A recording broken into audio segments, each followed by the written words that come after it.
Eccomi! Ciao ragazzi, mi chiamo Chuck. Se avete dai 10 ai 15 anni, aprite occhi e orecchie. Avete mai pensato di scrivere un soggetto per un film e poi interpretarlo con i vostri amici o i vostri compagni di classe? Allora ascoltate bene!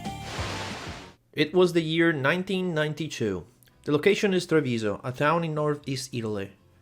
The theater company named Gruppo Alcuni, literal translation Group Some People, launches the first edition of Chuck Jr., a project aimed at kids between age 12 and 16 to introduce them to theater, cinema, and acting, with the final goal of making them create a short video story of about 10 minutes. While the project helped to get a lot of youngsters into this world, while also getting the Alcuni some notoriety, it wasn't until the year 2000 when they created a trailer for a brand new animated series aimed at young kids. The series wouldn't get aired until a couple years, but finally in 2003, the first episode of I cuccioli, literal translation The Cubs, localized in English as Pet Pals, was aired on channel Rai 2 at 7:30 in the morning. I remember my much younger self seeing the first episode on TV as I was having breakfast. Since that first episode, I have watched every single one of them. Didn't lose one, couldn't lose one. The adventures of those 6 animals were so interesting to me. I even recorded part of the first 2 seasons on a VHS back when you could still do that. The first season of Pet Pals got enough success that 3 more seasons were produced in the same animated style, and of course I saw all of them. It wasn't until 2010 that the series switched to 3D animation with its first full-length movie, Pet Pals: The Code of Marco Polo. Since then, the Pet Pals mostly stuck with the style and a lot more content was released, including Season 5 of the main series, a second movie, and a spin-off called Mini Pet Pals, aimed at an even younger audience, featuring younger versions of the 6 protagonists. Being that production started all the way back in the year 2000, this year marks the 25th anniversary of the franchise. So let's talk about the first 4 seasons of the show and why this small yellow chick is one of the coolest characters to ever be in an animated cartoon show. Pet Pals Season 1 begins with introducing us to the main cast of characters: a cat, a rabbit, a duck, a chick, and a frog. They are the pets of an old woman who lives in Auckland, Australia, who is about to depart on a ship to meet her grandchildren in Venice. She leaves the 5 animals near the ship as she boards, telling them not to move as the ship's personnel will come pick them up.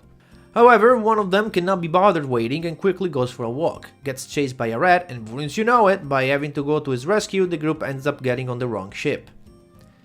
In this ship, a tanker, they meet a polite and cultured black dog who agrees to help them find their way home. The tanker brings them to yet another port where they were supposed to meet with the first ship, but they end up missing that one too, leaving the 6 of them stranded and having to figure out a way to get to Venice themselves. The rest of the episode see the 6 friends traveling across the world trying to find their way to Venice, building all sorts of vehicles and dealing with the dangers of the wildlife. Most of the animals they meet teach them about their own way of living, which reflects their real-life counterparts. After finally getting to Venice, the finale of Season 1 sees the Pet Pals discovering an ancient portal in Marco Polo's old house that can be used to travel through space and time.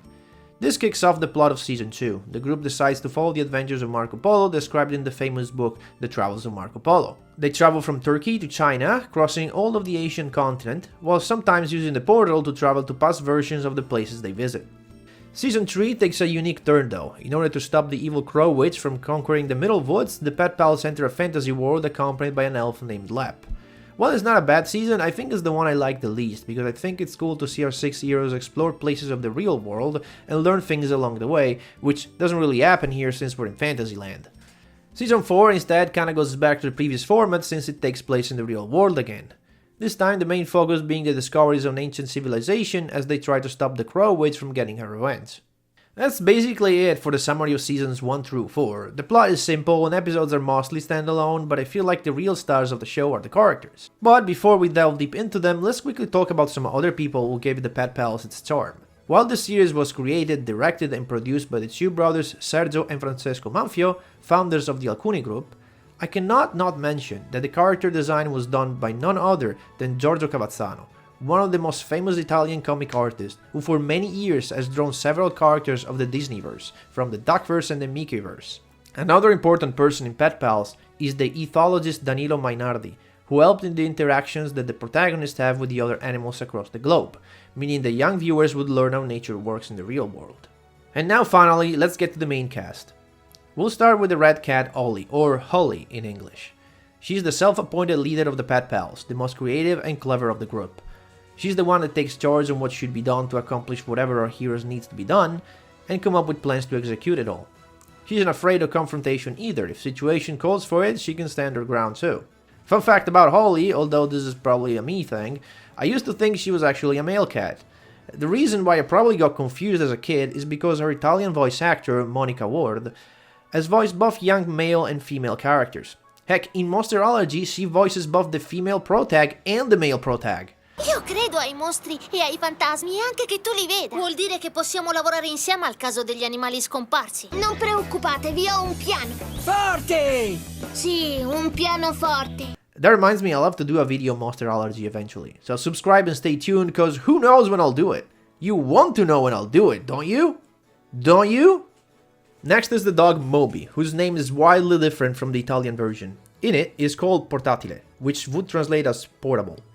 This is a reference to the fact that he ate a cell phone when he was little, a cell phone that rings from time to time, giving rise to some funny moments. I'm guessing his English name Moby comes from the abbreviation of mobile, which I think is a fine localization. If Ollie is the clever one, Moby is the cultured one. Before joining the Pet Pals, he lived on a tanker ship and therefore has seen much of the world. He's very knowledgeable on the various environments and the animals they meet. He's also the touch savvy of the party. Often we'll see him manage or repair electronic devices. And he's also very polite, which reflects his cultured status. He also reads a lot of books, which he reads to the group from time to time. Often he'll summarize some real-life fictional stories like Pinocchio and Treasure Island, which is yet another reason why this show is educational. Moving on, we have the frog Pio, which for once has the same name in English and Italian. He's what I would refer to as the performer of the group. He often emphasizes how he would like to be an actor despite the soft R in his speech. He often cracks puns and jokes, dresses up in various costumes, and also has the unique ability to make any sound he wants, which I guess sort of makes him the Larval Zone's equivalent of Pet Pals. While Pio is probably the least popular of the 6 characters, I wouldn't see the group function without him. He's an integral part of the cast just like the others. Another character whose name stayed the same across Italian and English is the Duck Diva. She's the other female presence of the group, and as the name suggests, she thinks of herself as a big famous star, or at least that's what she would like to be. Diva embodies the stereotypical female figure who wants nothing but fame, luxury, beauty and success. She's obsessed with her looks and precious things, which often gets the party into trouble. While we could simply describe her as the Karen of the team, she's not just that. Diva appears to have some sort of super strength, especially when she has to beat up someone, whether it's a bad guy or the unfortunate rabbit Top Hat, who we'll talk about in a minute. She's also not completely dumb, it's only when her vanity gets the better of her that she makes questionable choices. When she's not worrying about ruining her feathers, she can actually be a valuable asset to the team. She's also one of the 2 characters who can break the 4th wall, like in this scene from episode 2 of season 1. Why, you? Did the director just beep me? I may be a duck, but I never use foul language. I was simply going to say, you flying feathered fathead! Very often paired with Diva is the rabbit Top Hat, literal translation of his original name.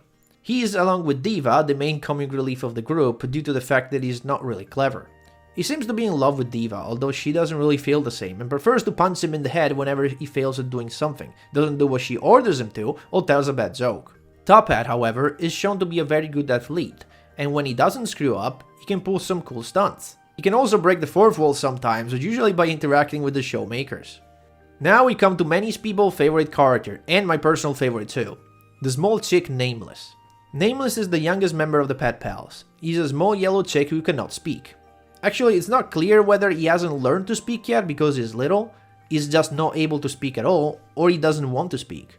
Either way, he's mute, and therefore expresses his thoughts through cardboard signs he pulls out of the mysterious pocket dimension that every cartoon character possesses. Sometimes the cards are even animated. So you could say he's basically doing what we do on social media today, he's speaking using GIFs. Or memes, whatever variation you like more. But there's more to his cards than being just pictures. His cards actually work as whatever is drawn on them. For example, a card with a jackhammer actually works as a jackhammer. A card with a light bulb makes light, a card with a spyglass can be used to look in the distance, a card with a magnet attracts metal, and so on. And it's not just that. Objects from the cards can leave the cards and be used in the real world, and sometimes Nameless can put objects back into his cards. Sometimes he's shown to enter his own cards too. Sometimes cards can be used as vehicles, like this one time when Nameless pulls out 6 horse cards that the Pet Pals ride around the far west plains. Or they can be combined like this other time when the party built a giant billboard with a female yak. These cards make Nameless one of the most OP characters ever. Think about it. He can make anything he wants out of thin air. Need to cut some grass? Pull out a sign with a machete. Need to distract some raccoons? Pull out a sign with a radio and play some music. Needless to say, these signs are extremely useful to the pet pals, which makes the situation when Nameless cannot use them feel even more dire because of how much they rely on them. It's worth pointing out though that Nameless appears to not be able to pull out exactly everything. There's this moment in Season 2 where Moby asks Nameless for a fridge, but he cannot pull out one for some reason. Speaking about his personality, he's probably the most unique in this field too. All of the other characters fall in some sort of stereotype after all, and even as a small kid, I could easily predict how each character was going to act. Ollie is the clever leader, Moby is the walking encyclopedia, Pio cracks jokes and talks about acting, Diva is the entitled girl, and Top Hat is just an idiot. However, it takes a little longer to figure out Nameless' personality, but don't get me wrong, he exudes personality. Throughout his expressions, the way he acts, and his cards. I've heard that Nameless is supposed to represent the child who wants to show everybody that he's capable of taking care of himself, and this is true.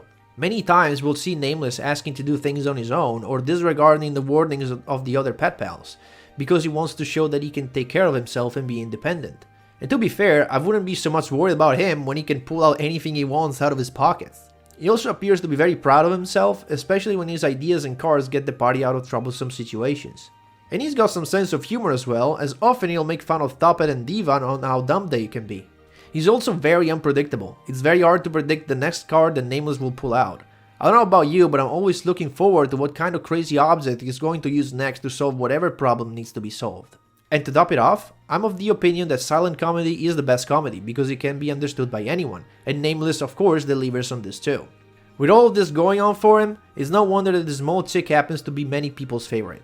An extremely OP character with a very distinct and endearing personality, yet somewhat unpredictable behavior, and some funny humor too.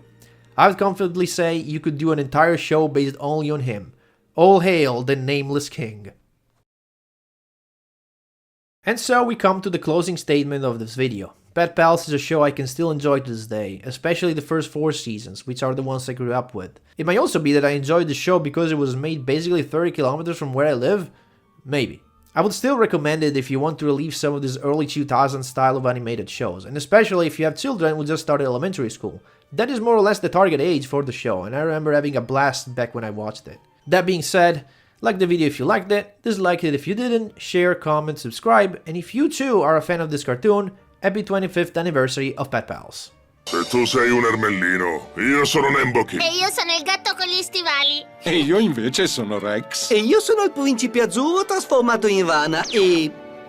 Io sono Britney Spears. E io sono Cilindro. Togliti un attimo la penna che hai in testa. Devo fare il mio dovere, Cilindro. Se è per questo, anche io sono un ermellino. Smettetela.